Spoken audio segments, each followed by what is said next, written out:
Ka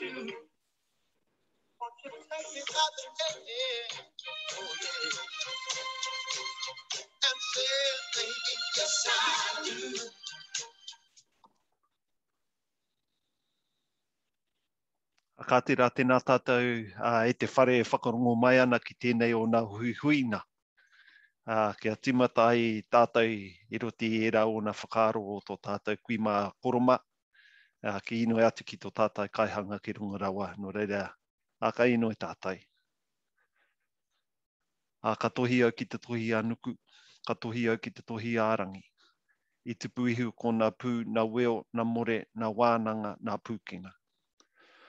Tēnei te kimi no te rapu no e te taketake i te āhuru, no nā rangi tū hāha.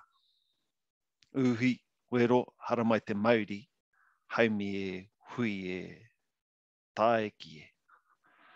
Ai roti e rau o nā whakaaro rangatira, kia tuka me mihi atu ki nā mate, huhua i rungi a tātou i tēnei wā. Nā ko tai te wā, ka tangi hia, ka mihia, ka poroporo ake a ki a rātou mā. Nō reira koutou te hunga mate. Haere, haere, oki hoki atu. E te tī e te tā, nā karanga maha, rarau mai ki tēnei o nā huihuinga ki amotai. Ara, ko te kaupapa matua o te rangi nei, ko te pūtea, me te kaupapa. Ko tērā te tino take, i te kōrero te e tātou, e tāta nei. Nō reira, e nā iwi, nā whanaunga, nā tuakana o te moana nui a kiwa, nau mai, hara mai, whakatau mai rā. Akati. Morning, everybody. So, my honour and privilege to be able to open us up this morning with karakia first and foremost, paying our respects. Also to those who have passed on. Stop and take a minute to always recognise those who are no longer with us in this physical world, at least. Also wanted to pay quick acknowledgement to all of you who have gathered here today to participate in what is another Amotai presentation / bringing along a guest expert and speaker that we have on board with us this morning in order to be able to share with you some of the wisdoms and gems that our people have. I wanted to be able to acknowledge our relations from Te Moana Nui a Kiwa, Pacifica. Nau mahara mai, welcoming you all here this morning as well. Before I take the opportunity to introduce our guest speaker, I just wanted to cover off on a couple of housekeeping rules. So if you're a first-time caller, long-time listener, you'll know the process. Essentially, want to make sure that we have a safe environment for all of us to be able to ask the types of questions we need. I believe that's the best way to be able to make the most value out of this time. Undoubtedly, if you're thinking about a question, there'll be others in the virtual room with us today in our virtual whare who will be thinking the same question. So I'd encourage you all to make sure you have a voice and to be able to ask the questions that you do. Or that you need to essentially to sustain and help grow your business or whatever that looks like for you. So two ways to be able to do it. One is to put your hand up, your virtual hand there on screen, and between Eddie and I, as our kind of co-facilitators, we'll make sure we get to your question. Or the other way is just to jump on and on the chat on the side there, post your question there, and Eddie and I between us will make sure we're able to pose that to Warner, our guest speaker. So again, I want to make sure that really clear that this is about us being in a safe space to be able to ask the questions that we need to in order for us to make the most out of the opportunity we have this morning. So with that in mind, what I want to be able to do, ka huri atu ki a koe e te rangatire te tuakane o Warner. Nā te parau nei rā ka mihi ana ki a koe, kua tae mai koe, kia whakawātea tō rangi, kia tae atu ki tēnei o nā hui huina, ki te whakarangatira ai tēnei kaupapa matua kei wangi a tātou. Nō reira e te rangatira, nau mai, hara mai, whakatau mai rā. So whānau, just taking the opportunity to acknowledge Warner from Ngāti Porou country. If you haven't done your research yet, Warner is one of the founders of Height. And Height is an Auckland consultancy business who provides tendering and procurement advice on complex contracts, as well as business strategy, risk management, and innovation. Warner himself used to be in a senior role with Downers, and he spotted an opportunity in the market in 2013. The opportunity he spotted back then was to create a better quality contracts between government and other agencies who were essentially buying road, rail, water, power infrastructure and other major projects and services. And in order to be able to support the contractors bidding for the work. Height is a business with real strong values, and Warner ensures his Māori ancestry and those values bring a holistic perspective of balancing the hard with the soft and a keen set of ears to understand and appreciate others' views. Height, the values of the company are built around integrity, delivery, agility, and a one-team culture. No reira, e te rangatira e Warner, ka hoa te tarako ki a koe. Brother, giving you the mic. Kia ora, Glenn. Ne mai haere mai whānau. As Glenn said, I'm Ngāti Parau. My family comes from Tiki. We've got Te Rahui Marae just opposite there. The church there on the corner, if you know where it is. I'm also Pākehā as well. My Pākehā side of my family equally as important as my Māori side. It's from the Hauraki Plains. My mum was brought up in Puri, which is just between Paeroa and Thames. I want to acknowledge the mana in the room, and obviously I'm sitting here in Tomiki Makaurau. I'm Manuhiri, so acknowledge the fact that I'm here and I'm being looked after by the local mana whenua, so it's always important to acknowledge that. I also want to say that it's a pretty tough and interesting time that we're living in, and our responsibility as business people, particularly those ones who are having a tough time, is paramount around how we navigate and how we continue to be good business people in this lockdown. So what I wanted to do today was just to share some of my experiences around running a business and some of the things I've learned along the way. Now, I will never make claim to have all the answers. So I'm not a flash Māori here just saying all this good stuff. Most of the things I want to share with you is because I've screwed up big time along the way, and I wish someone had given me some advice. So what I want to do is just share a bit of a slide deck. Now, I do a lot of work with early stage entrepreneurs. I've worked with a number of multi businesses, just providing mentoring and support, but also I'm ex-military as well. So I work a lot with veterans, guys transitioning out of the service, looking to start a business. So I've got a bit of a pre-planned slide deck, which I'll share with you now. Here we go.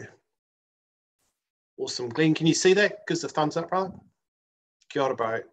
I love this photo. I'm going to show you. This is our, about 2 years ago, we won the Westpac Business Awards. And it's the main award for strategy and planning, the best business in Auckland. And so we were born out of a construction project management company. What you'll notice there is Wahine Toa. And actually, one of the things we really focused on is how do we create deliberate diversity within our business. And actually, one of the real strengths of our business is getting different perspective. And it's a real, I think, an intrinsic Māori trait to think about how do we leverage things that are outside the normal physical realms of construction or the technical stuff. And I think what's really interesting about this photo is that there's only 3 engineers in that photo. There's people that come from creative dance background. There's artists. There's a whole myriad of different people there. And we combine as a team to work in this construction environment to help support our customers design procurement models, help them win contracts and deliver great contracts as well. So this is a really proud moment for us. And also, we unleashed a bit of a monster on that one as well. But I just wanted to talk a little bit about how we got to this point, because this is kind of like the celeb photo. And I want to share a photo of Jim Carrey. And you'll probably go, what the hell's Jim Carrey got to do with all of this? But it's actually about Jim Carrey's dad.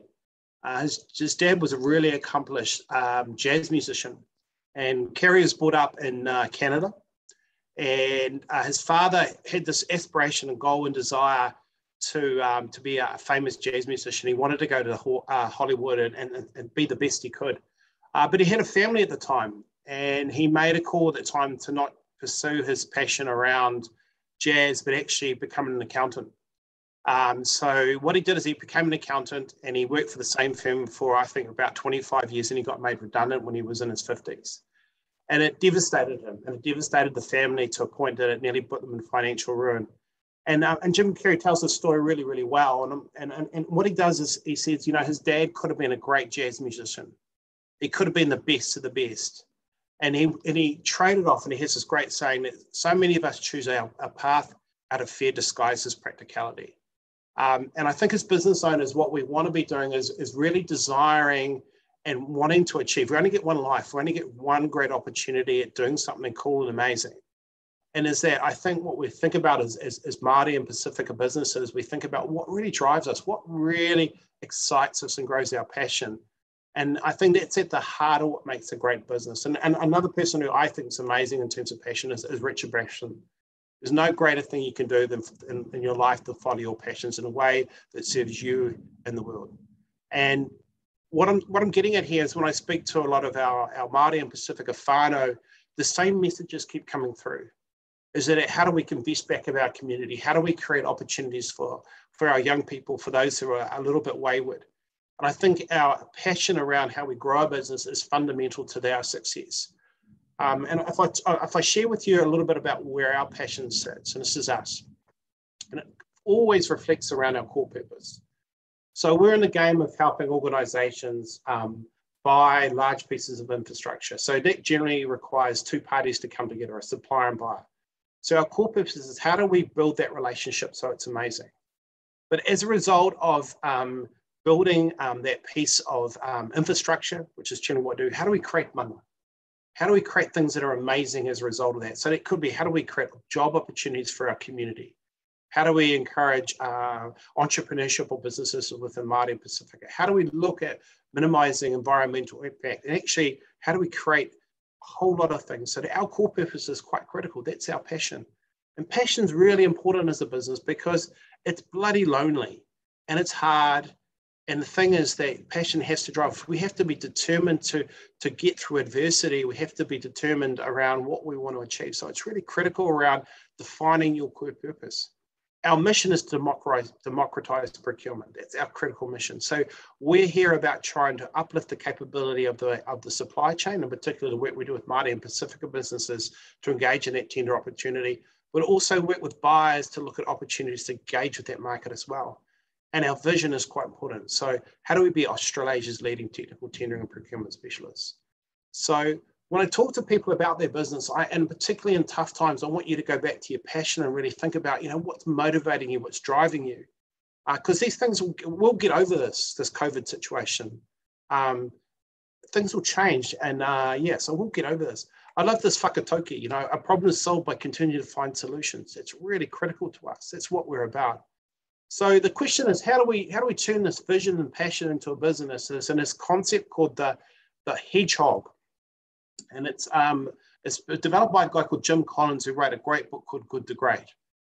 Now, if we have any real budding business entrepreneurs or people want to understand how to run a great business, that is must reading. It's Good to Great, and it's a really interesting book. But he talks about four components within a business.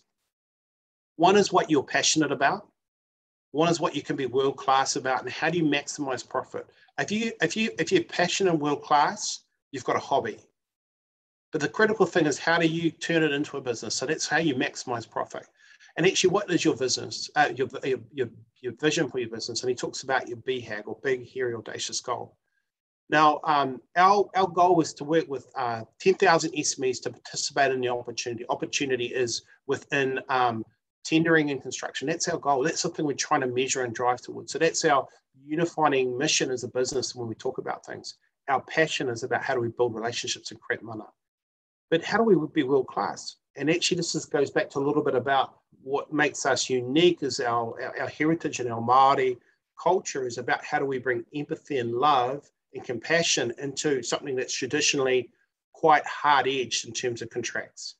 And how do we maximize profit? So our two numbers that we focus on is around Net Promoter Score, or NPS.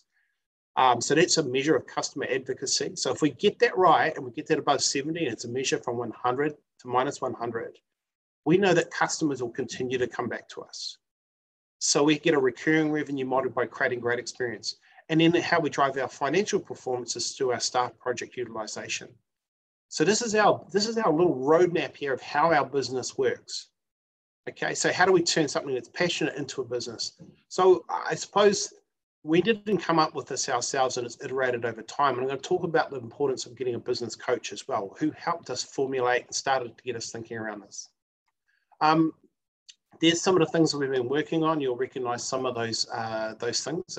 So this is the products we create that are unique and special to us. So we've been doing a lot of work with Māori businesses and creating procurement models that support our kaupapa, the things that we're excited about. So this going back to the situation we find ourselves in is making sure we're really, really focused around what we're passionate about. And I think that's at the heart of creating something with purpose, is it drives your passion. If you're passionate about something, you'll think about it all the time. You'll aspire to be the best of it. If you go into business trying to create or just generate money, it can be a real challenge because times will be tough. You want to be inspired the whole time. The next thing I want to talk about is values. And I come from a military background. And, you know, one thing about the military is it really instills values in you. And this is the military values: courage, commitment, and comradeship. And the way the military operates is kind of what we've adopted a little bit. The way they recruit someone's on the basis of values. You go and do an induction, which is a recruit course, and it reinforces values and behaviors. And then when you get onto a unit, you tend to then get inducted into that unit, and you have mentors that demonstrate those values and behaviors. So it's quite a really important part around how the military operates. So our journey into values is one that I was a bit of a late starter, but defining one's values was quite important for us. And I'll talk a little bit about what our values are. One is around delivery, and what we say is we do good shit. So if we commit to something, we'll deliver on that promise. And we have a value around one team, and it's strictly, we call it no dickheads. So sorry for a bit of swearing there.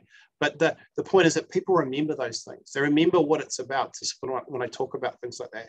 But our one team policy, our no dickheads policy, does extend to our customers as well. So, you know, the really important thing we have to remember is that the most important resource as a business we have is our team.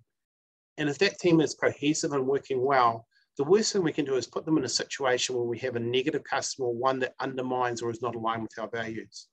It's quite critical. And then integrity and trust. So we receive information from clients that is incredibly commercially sensitive.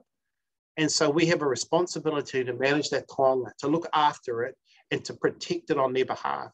So that clients have to have absolute confidence in our ability to manage those. And agility. So our ability to challenge the norms, the fact that we work across multiple sectors, but we also have some business in Australia, allows us to really challenge what's going on. So the really critical thing about this is when you start defining your values as a business and the associated behaviors, what you do is you give your team a script to work for. So for all the processes and systems or lack of you might have, as long as our team make decisions on the basis of our values, then they're empowered to do that. So that's quite critical. The other thing that's really important is, how do you recruit? Now, here's a really interesting thing. People talk about things such as A players, which are everyone wants to be an A player. And so that's someone with high levels of aligned values. So it's really, again, important that you identify and you've articulated what those values are and high levels of competency. And then we take on interns, we take on graduates, you take on young people. We always recruit on the basis of values. So they might be B players, but we'll invest some time in them. We'll provide mentoring and support. We'll build their competency. So over time, they become A players. Now, from my experience, values are hardwired.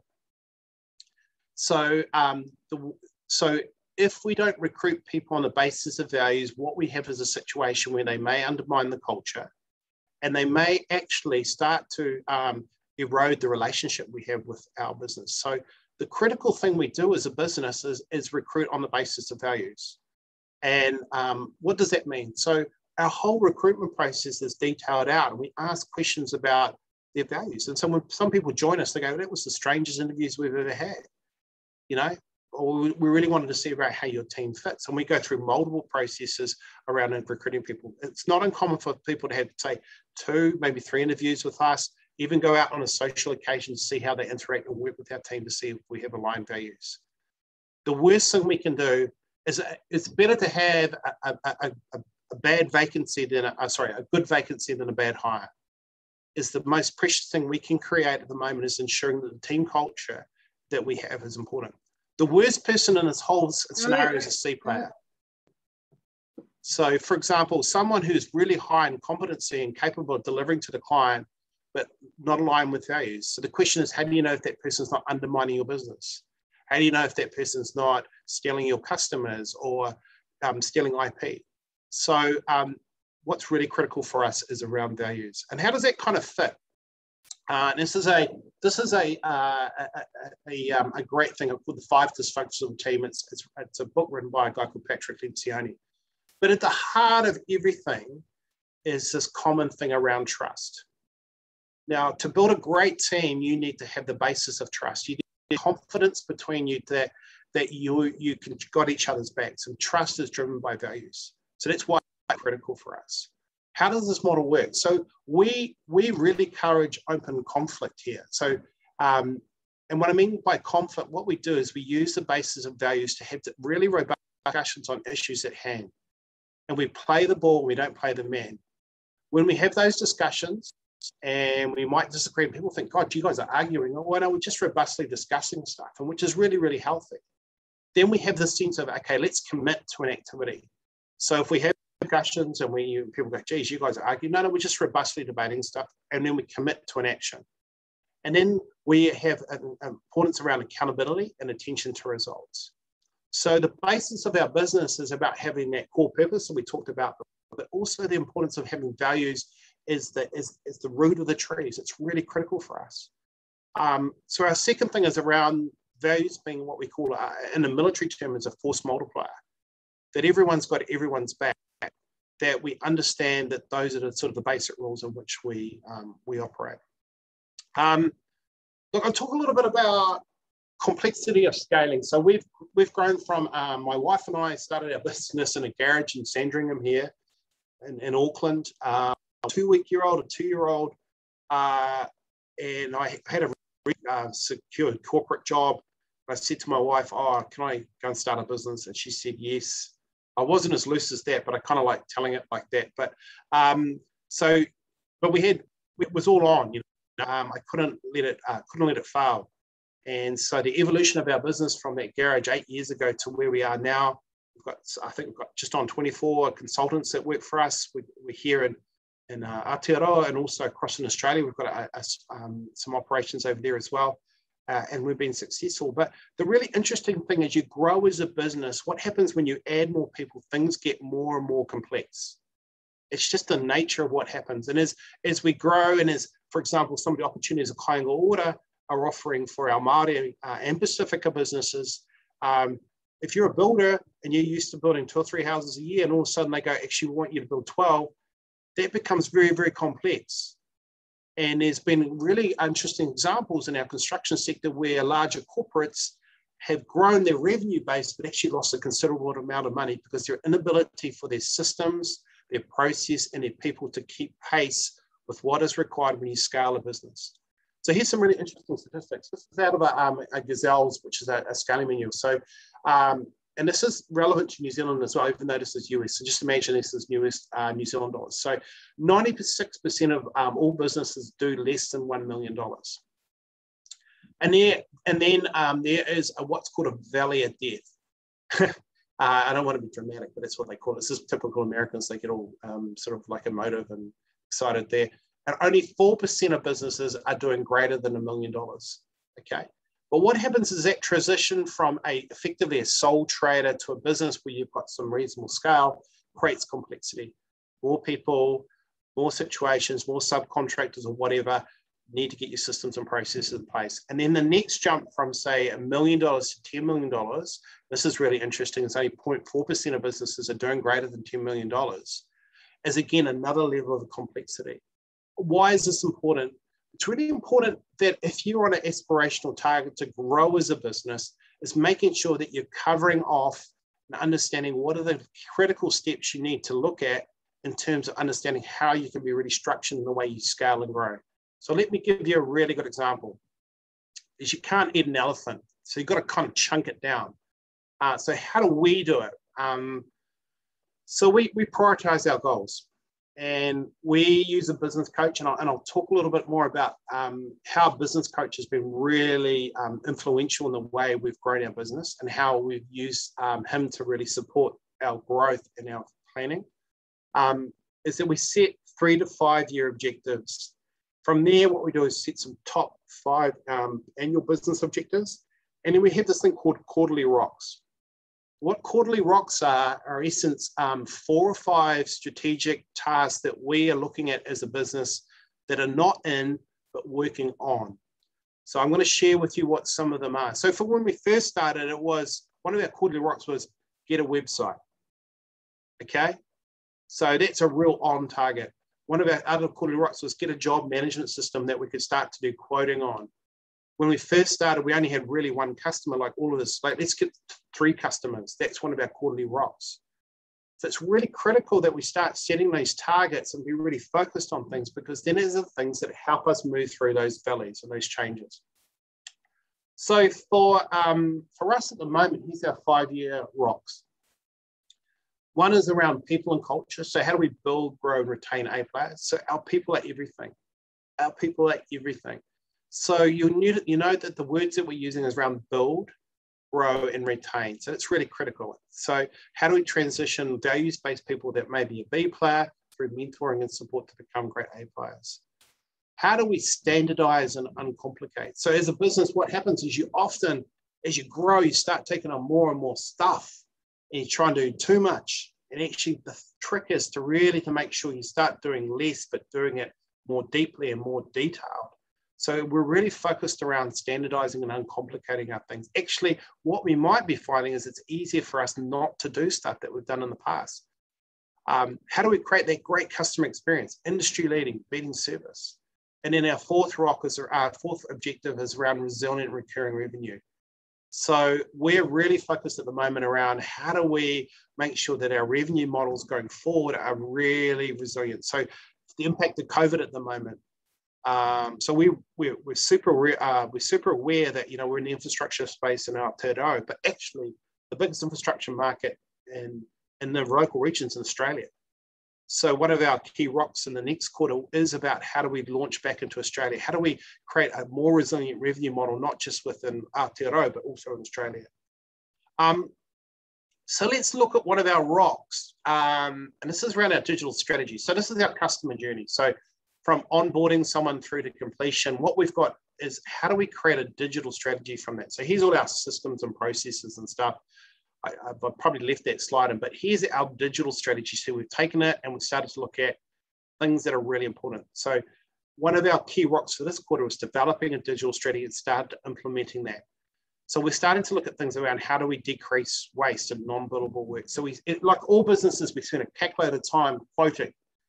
So anyone who's in business, a client will go, oh, can you put a proposal through? And you go, oh, sheets, man, it's going to take, far out. So we spend a lot of time on those non-billable work things around how do we optimize those things that are non-billable. And so some of the things we're looking at is how do we create templates for our quoting? How do we streamline it? How do we automate it? How do we reduce staff pain points? So if the intent is for our staff to have an awesome experience when they work here, how do we remove frustration out of it?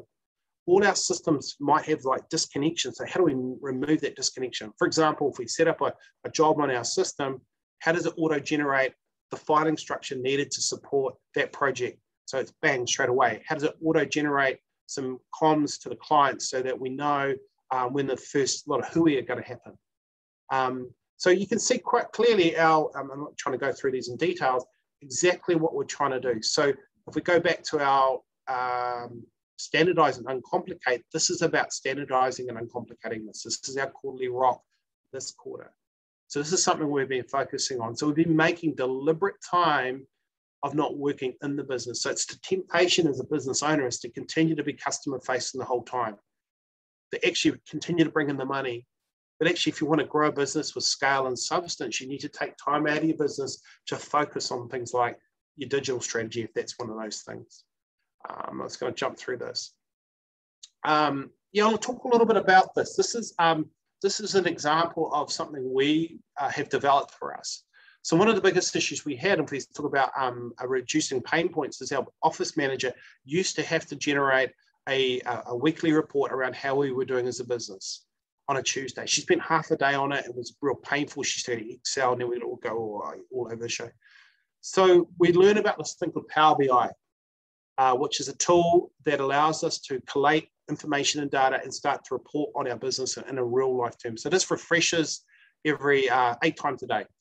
So we've got real data, we know what's going on. And this is the talk about running a business off a couple of key numbers, is that we know that we get our NPS right, Net Promoter Score, and we get our recurring revenue. We know that we get our client billable time right, we're okay, we're gonna make some money. And if we focus on our gross profit margin per job, we're okay.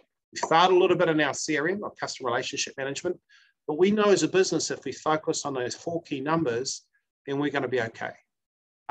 What that means also is if you start sharing this information with your teams, you don't have to teach them how to read a profit and loss. You don't have to teach them how to read stuff. You can just go, here's 4 key numbers. Everyone will get NPS. So every time you have an experience from our intern to some of our seniors, you need to make sure that the customer experience is awesome. It's really critical. And we'll measure you on that experience and interaction. But this is an example of one of our rocks that we've implemented, and the importance of using real-time data to drive your business. I'm just getting a bit of detail, but I suppose the point I'm getting at is it's really important that we objectify and prioritize effort and resource, and that's what I'm talking about. Let's just talk about the best thing we can invest in is yourself. As business owners, taking the time to invest not just in your business, but your own learning as well. So that's a really critical point. So forums like this are really critical to learn, you know. And I know that, look, Albert Einstein learning is not a product of schooling, but the lifelong attempt to acquire it, Albert Einstein. But I do probably 2 to 3 days a month of learning, deliberate learning. And that could be listening to podcasts, could be part of a coaching session, all these sort of things. And there's some awesome organizations out there willing and able to help you. So obviously, I'm Multi. My Paki Paki, awesome. You know, these forums are really great for you to learn, taking deliberate time out, taking some stuff away. Auckland Unlimited has some great things. Auckland Chamber of Commerce. I'm a member of Entrepreneurs Organisation. So it's a part of a forum that I belong, where entrepreneurs get together to share experiences. NZT have been amazing for us. So we're an export business. We've just been given $100,000 to reinvigorate our business in Australia as part of a co-funded thing from NZTE. Our regional business partner model network. Gazelle's, that's our coaching partner, and Cowin Innovation. So, and there's Māori and Pacifica people within likes of NZTE and Callaghan, and I'm sure Eddie and Ari can help you navigate some of that stuff, but can connect you into those organizations to help you do that. So some of the tech we developed, we're getting some funding from Callaghan Innovation. So I'm doing like 2, maybe 3 days a month, just learning, just spending time with people, trying to get some experiential learning. What does that mean? I kind of sit there, and I sat there in a session yesterday, and I was learning about these things. I could take away that information and apply it to my business, and we can go so much quicker. There's some great reading as well as business people. And there's 3 books I would recommend. Good to Great, we talked about that. The E-Myth Revisited, really, really good book about the scaling from a small business to a larger one. And another one that I like is Getting Naked. And that's about how do you have good conversations with your customers. And it talks about the importance of vulnerability within a business. So if you guys are readers, I'd encourage you to be readers. If you like listening to things like podcasts, there's lots of opportunity to get some knowledge, you know. And you can be rest assured that the problems you've got, there's someone who's had that problem before. So you don't have to go out there and kind of go, oh, I don't know how to do it. Because I ask heaps of questions all the time. Perpetual state of learning, that's really important. I just want to talk about this, and I see this quite a bit. The importance of getting a team of experts around you as a business owner. And, you know, you've got the obvious ones as an accountant, a lawyer. But I think one of the things to really explore as a business owner is around how do you get a business mentor to support you and a business coach. So I've got both of those. I see too many businesses trying to do their own IT and marketing as well, but, you know, getting a decent accountant, and, you know, the thing, and I fall in this trap as well, is, oh, my cousin's accountant, you know, I'll get him because he's like whānau. But you know what? Just get the best accountant you can. Doesn't matter if they're Māori or Pacifica, but you want to, that's your heartbeat is your cash and understanding your financial position. So getting the best accountant is quite critical. Getting a good lawyer as well. But for me, I found that these are really important people that help me out. I've also taken on a life coach as well. So one of the real issues for me at the moment, I'll talk a little bit about balance, is that I'm really concerned about my ability to invest in myself and take time to be the best person I can. Because, you know, what running a business can be like is it can consume you. So these are some of the people that I get involved in my life. I pay for their time to support me. If I talk about my business coach, really interestingly, we were a small business. When we first got our business coach, we were only doing $250,000 a year, roughly there or thereabouts. And I knew that I needed to get some support. I was working really, really hard. I was working really long hours. I wasn't getting much time with my whānau. And someone said, you should consider getting a business coach. And I went and interviewed some people. And this guy gave me a proposal for $20,000, which, shit, like that was almost 10% of my total revenue turnover, you know? And I sat there and I went, okay, right, this isn't getting any better. So I thought, yeah, we need to do it. And then I spoke to Auckland Unlimited, or AT as they were back there, and they said, oh, we'll fund half of that. Okay, sweet, all right. And we committed. And as a result of that intervention and getting some expert support around us as a business was significant in terms of our growth as a business. And if we hadn't had that intervention, then I suspect that I would have been burnt out. I suspect I would have been struggling with my marriage with my wife because I would have been too busy doing the mahi. So getting these experts in place are really critical in terms of not only your business performance, but also getting that balance right.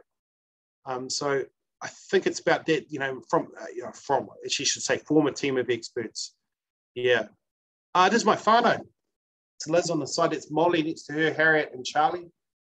And I think the other thing as business people, we've got to define is what success looks like.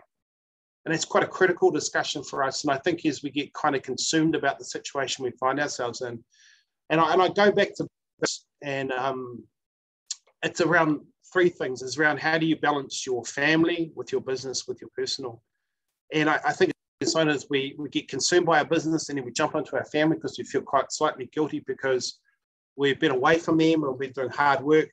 And often we neglect our personal as well.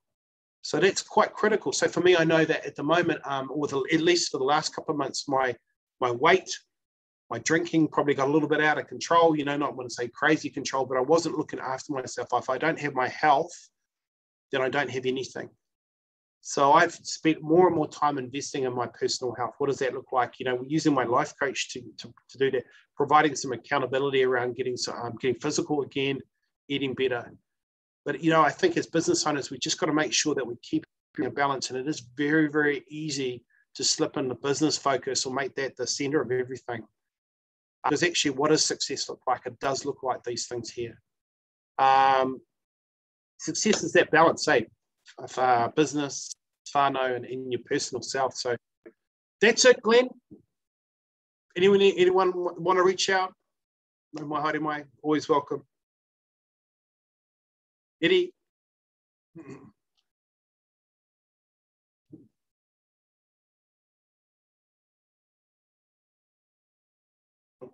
You're on mute, Ed.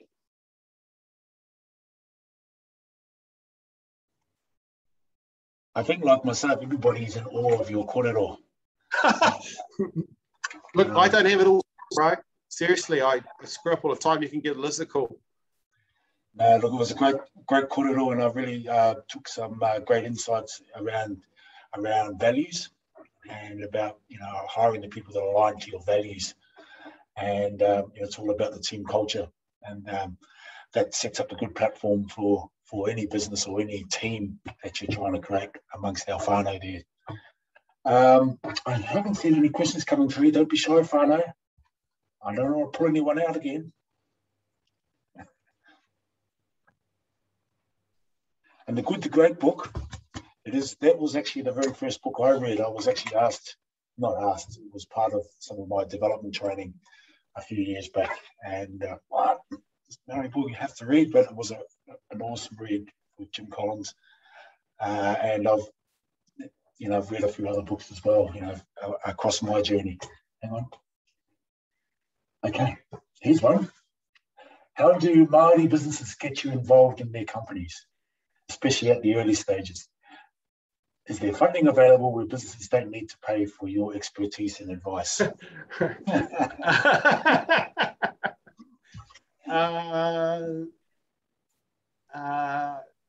Yes, there is. So we've been working with some through some of the work we've been doing with Te Puni Kokore and through Amultai as well to support some of our businesses pitching and trying to win work within the government sector. I think just talking about that really quickly, there is a misconception that everything needs to go to tender. There's a whole ecosystem within the government procurement that is negotiated work. And actually what I'm working really actively now is when we do mentor and support businesses trying to pitch to get government work is how do we miss the tender box completely? So how do we create opportunities for Māori businesses to engage to do that? And the reason that can happen is most government agencies have reasonably healthy sole source agreements or delegated financial authorities. So, and I know some of the work that Amultai is doing with KO, Kāinga Order, which is the old Housing New Zealand, is around trying to facilitate that, to try and open the door. So there might be some level of pre-qualification, but in essence, how do we negotiate contracts at the back end of that? So the answer is yes, but what I would suggest is always happy to have kōrero with any business that's interested in understanding that.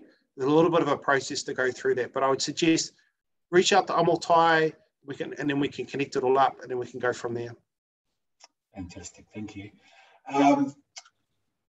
You mentioned about good mentors or life coaches. So first of all, what's the difference between a business coach and a business mentor, and where do we go to find these experts? Yeah, that's a really good. So a mentor, a business mentor is someone that's generally one-to-one with you. So for example, I've got a friend of mine, Stu Crisp, who's been mentoring me. He's not doing it recently, but he is very much around what's on my mind. So for me, a mentor I'm looking for is not just talk about business, but it could be talking about my personal and my family. So a topic of conversation I might have with my mentor is how do I get a great relationship with my wife when I'm running a business, or how do I try and look after my personal health and well-being.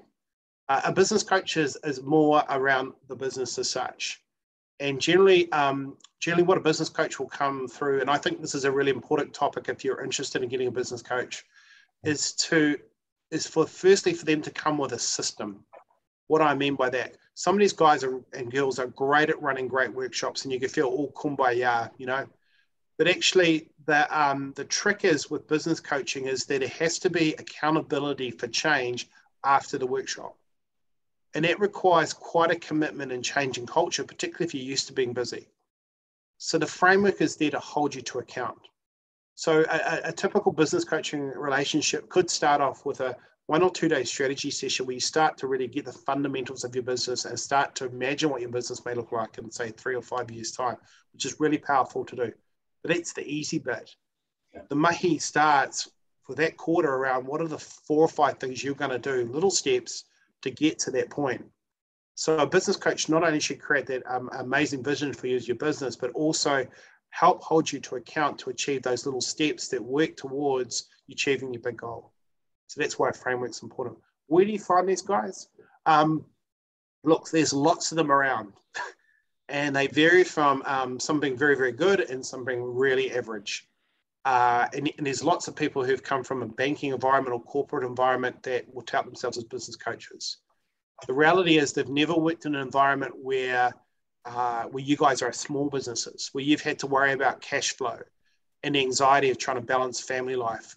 So, you need to try and find those types of people who've had those entrepreneurial experiences. The other thing is just because you might be in construction, for example, don't discount other people that have had entrepreneurial experiences in other sectors. So one of the best business coaches I know has started a whole lot of after school programs. She had a massive business right across New Zealand, Australia, and South Asia. And she's an amazing business coach. And I suggested her to a couple of construction businesses. They go, but she's in education. But man, she knows how to scale, and she knows about numbers, and she sees stuff. She doesn't need to be. There's too many construction experts in the room already. She doesn't need to be a construction expert, you know. So, so where do you find these people? I would reach out to our regional partner program. Those types of organisations have them. And actually, Adi, that might be something for us to look at. And I'm is to see if we can get a list of business coaches that we could suggest or connect up with Auckland Unlimited or something like that. Got it, Eddie. It's Tui here. Can I just answer some of that as well? So there is a business mentors program which Warner has mentioned, which is under the regional business partner program. And so how that program works is in every single region, the regional business partners find mentors that are suitable for your businesses within your region. So like he said, it's actually a really hard job for mentors because mentors are actually usually volunteers. So they don't actually get paid to mentor your business. And so it actually means sitting down with you, having a coffee and saying, hey, you know, what's your goals for your business? And they just listen really. And so a business coach is the one that will actually sit down with you and look at putting a structure into your organization. So yeah, I would reach out to your regional business partner in your region, and they should have the contacts within your region to be able to help you find those mentors. I just put on what Tui's kōrero. One thing is that interview lots of them. You don't have to go with the first person that walks through your door. And if it doesn't feel right, it's not going to be right. Yeah. So, and it's okay to go and interview lots. You don't have to take someone you don't feel comfortable with. Yep. Correct. Hey, look, you mentioned a few things about profit and measuring and making sure that you've got all these things in place, but profit and purpose, there's a fine line between those two. So how do you know which one to give up and why? Well, a profitable business can fund purpose. So it is really important for us to be really profitable. So for example, at the moment, we've been very, very profitable as a business. Now we have a real challenge at the moment around wellness within some of our staff, and we put them on effectively light duties.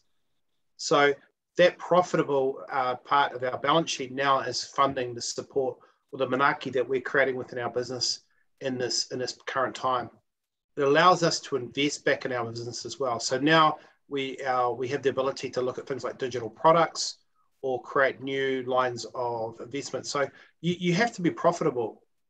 You can't be charitable if you're not profitable. So you can balance both together, I think, And actually, one of the things I will add is that one of the things we do as Māori and Pacifica businesses, we undervalue ourselves. So we have this kind of joke saying that it's okay to be reassuringly expensive. That actually there's no reason why we can't charge as much as any other equivalent organisation, if not more. In fact, we provide a cultural perspective on things that I think adds more value in the procurement space than a lot of organisations.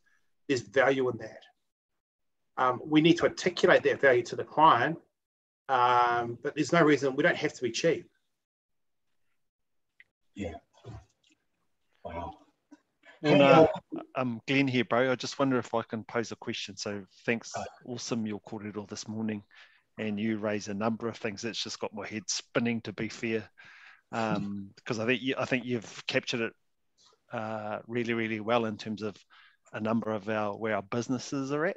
And so a lot of we're in a privileged position, as you well know, to meet with business owners, to talk to them directly, to understand more intimately what their business is, their goals and their objectives. And inevitably for the majority, they all say, yep, so this is just as much as it about me being in business as it is about me wanting to support either family or the wider community and giving opportunities to others, all of those sorts of things. But my question around that then is, where do you find, or is there some sort of advice you could give around finding a balance in terms of, because a lot of our business owners are time poor, right? Yeah. And so when you start talking to them in the early stages of developing their own business, we say, okay, so have you got a business plan or goals? And people will go, haven't got the time to be able to invest in that piece yet. So, bro, I suppose my question comes down to, how early should you be looking at investing in yourself and your own business and establishing some goals and a pathway to achieve those outcomes or goals that you're looking for?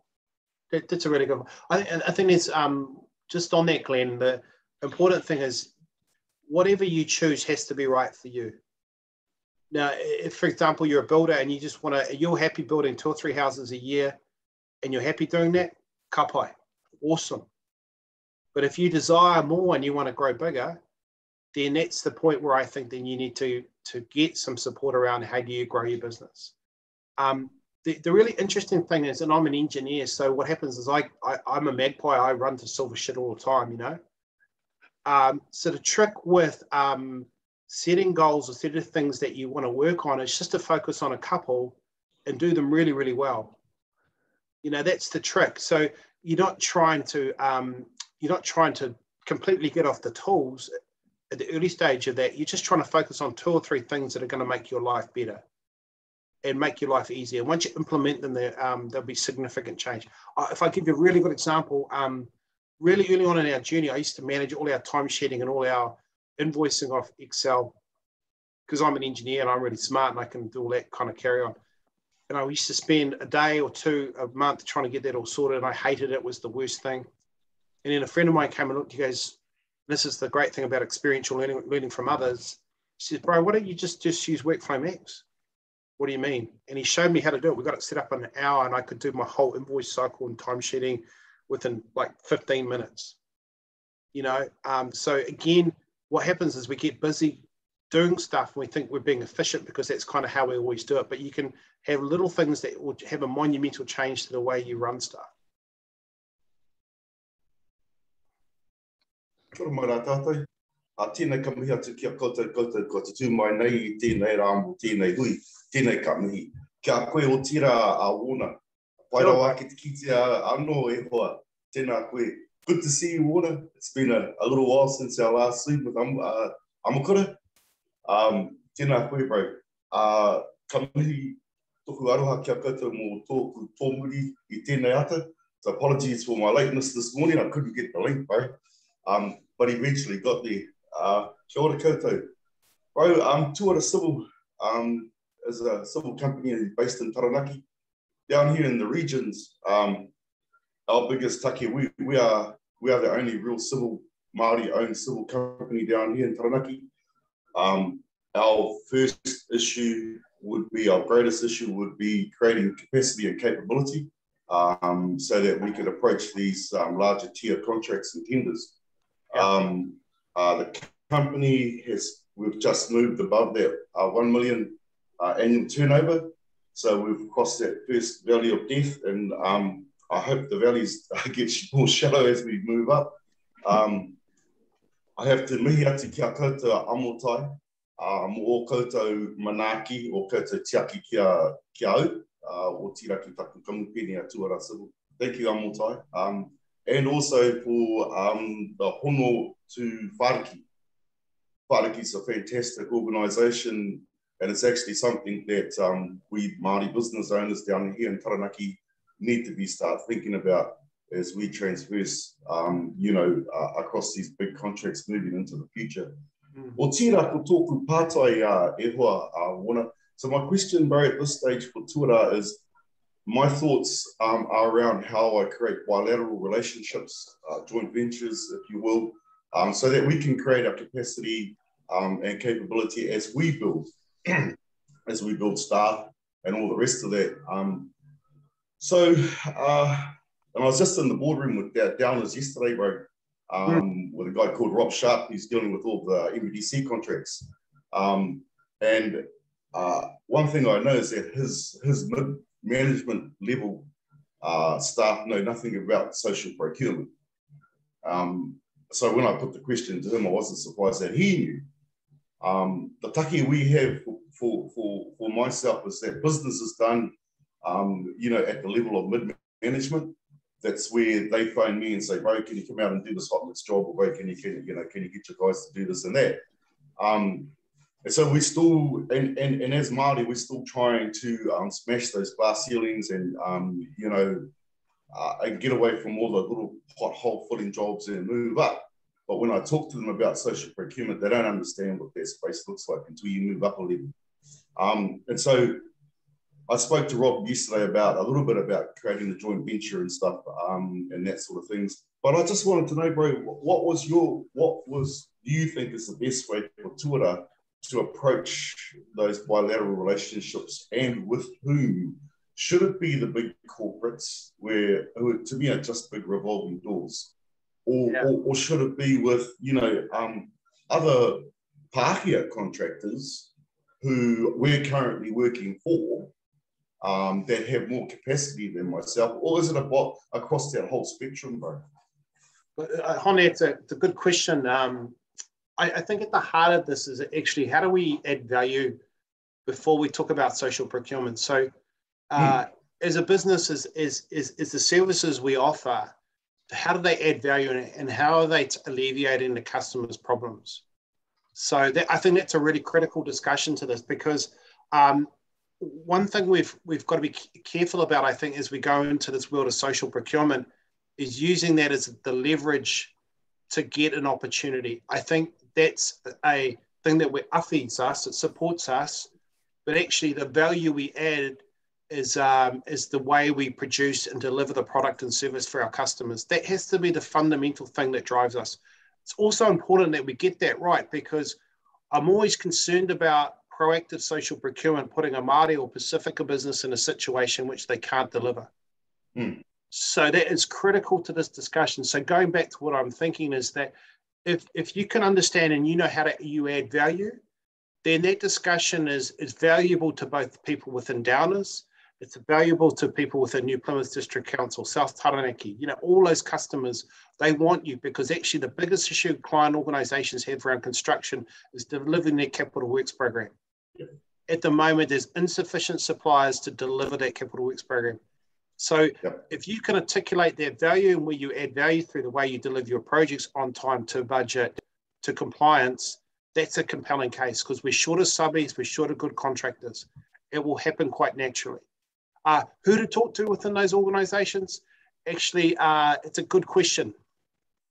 I think the influence we should be exerting is through the actual buyers themselves. Through Waka Kotahi, we've got Alice on the line here too. We've got Waka Kotahi. It's through New Plymouth District Council. What activities, what jobs can we get, not necessarily to work within a subcontracting arrangement, but actually what can we take on as a prime contractor as well, within our limitations. Yeah. Tēnā koe ho. Whai ana te ki te koe. Kia ora, bro. Nice to see you. Good to see you, brother. Nathan, you want to add on that? Kia ora koutou. First of all, huge mihi to you, Warner. Beautiful kōrero, bro. It's funny, I'm laughing here because you've actually put everything in a systematic way on form, where I just actually naturally just talk about it, which is bad. We should actually have something down on paper. So huge mihi for you to sharing that, bro. Just jumping in with your kōrero hone. I think I mentioned in my last hui, I think it's about us as we're educating main contractors like Downers and so forth to make them understand. And yes, that's right, that doors can open, but we've got to walk through as Māori to show them the capabilities of what we can do as a people, but also as a successful business. So I think you definitely hit it on the head, Warner. Providing our service to the best of our ability to make the main contractor understand we have the skills to deliver is the key. Not having this this vision where everyone thinks that Māori has to have an opportunity. No, it isn't. It's because we are good at what we do. in whatever we do. And we know that as people, and I think you heard on me before, Warner, about we're whakamā about stuff we do in life. And it shouldn't be like that, because I know many Māori that are clever. You know, there's ways that you do things, and then we go around the back door and we do these tricky things and we do it even better, right? But that's natural. We learned that. We grew up with all those skills. So I just thought I'd add that, Hone, is well done on your mahi, bro. I think social procurement is, it's not vulnerable. It just, you know, for us as Māori, we do it naturally. But then when we come to working with the likes of even Kainga Ora and so forth, which are amazing buyers for us, they're learning, but they are getting better. And I think rather than using social procurement, we just use the skills we have as business owners to show them how good we are as business owners. So kia ora. Thank you, Warner, again, brother. Awesome. Kia ora, bye. Good. Catch up soon, cuz. Sure.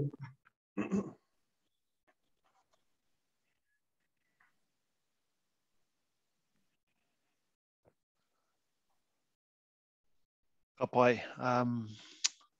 Geez, Ngāti Porou taking over the world, eh, you two?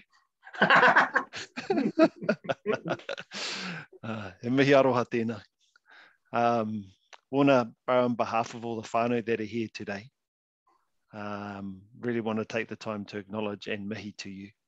I'm not sure if you can see the chat, but again, there's a lot of accolades, Barry, being laid at your feet as such, just to acknowledge your conversation this morning and what you've been able to share with everybody. I think particular for me, bro, is that word around passion. You know, if you're passionate about something, and then like you say, it becomes a hobby, and then you never have to work another day in your life.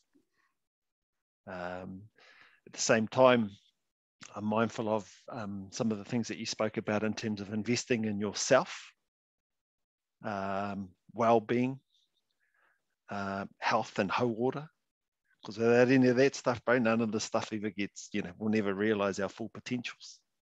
So we have to be able to invest in ourselves, either from a personal perspective and then again inside of your own business. So investing time into understanding more and growing your own knowledge around, you know, all of the expertise and stuff that's in there, that's out there for us to all be able to have a kai on, I suppose. So those books that you mentioned, bro, you know, those things are important if we're going to keep learning and educating ourselves to be better tomorrow than we are today. And that's all of us, right? So we're on this lifelong journey of learning. You never stop. So, bro, I just wanted to be able to take the time on behalf of everybody to acknowledge the conversation that you brought to life this morning. And the other thing that I think we all need to be mindful of and aware of is, you know, as Māori kind of, well, I don't know if it's Māori or as New Zealanders, but failure is kind of a dirty word and it shouldn't be. You know, failure is just something that occurs, you learn from it and you move on. And I think the more that we're able to share our learnings, more than, you know, the term failure, but it's more about sharing our learnings with each other so we all grow as one.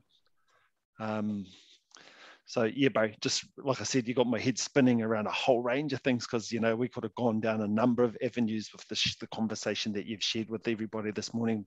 So I really wanted on behalf of everyone here, bro, just to thank you. And someone has shaped it up here really nicely. Thank you so much for your pearls of wisdom. He mihi mahana ki a koe. No reira I roti e rā ona whakaro. We started whānau with karakia, so I'm going to close us with karakia. And again, quickly, Glenn, before you close this off, anyone wants to reach out, always happy to have a kōrero, and I'll send my slide deck to Eddie, and I'm happy for everyone just to have a copy of that. Happy to share anything. It's real power in Māori and Pacific entrepreneurship. It's awesome. I'm kind of reminded of a whakatau aki, ki te kotahi te kākoho ka whati ki te kāpui e kore e whati. And it talks about essentially, you know, when a single reed stands on its own, it becomes vulnerable to the winds. Yet if we stand in unison with each other, then we're forever stronger. And that's kind of the essence of what we're trying to do here with Amotai and your sharing this morning, bro. So I really, again, wanted to be able to acknowledge you. E te rangatire e wōna. Te kai whakairo he e tahi o nā kōrero e te rangi nei. So just likening you, bro, to one of our master carvers who has left your whakairo, your carving, and joining us all through that kōrero this morning. So e te rangatira nei raka mihi ana ki a koe. O te raki a tātou i te whānau. Ko tai te wā ka whakakapi tō tātou hu. Let's close. Ka pā ki tua, ka pā ki waho, ka pā ki te whare, ka pā ki te rua, ka pā ki te pau e tau nei. Kia tau te āriki, te manaki i rungi a tātou, i rote i tēnei tū āhuatanga. E tātua ko koe te timatanga me ne mai whakamutuna o nā mea ka tō māke tonu atu, āke, āmene, kia tau te rangi Māori. Kia ora, Glenn, thank you. Āmene. Tēnā tātou whānau.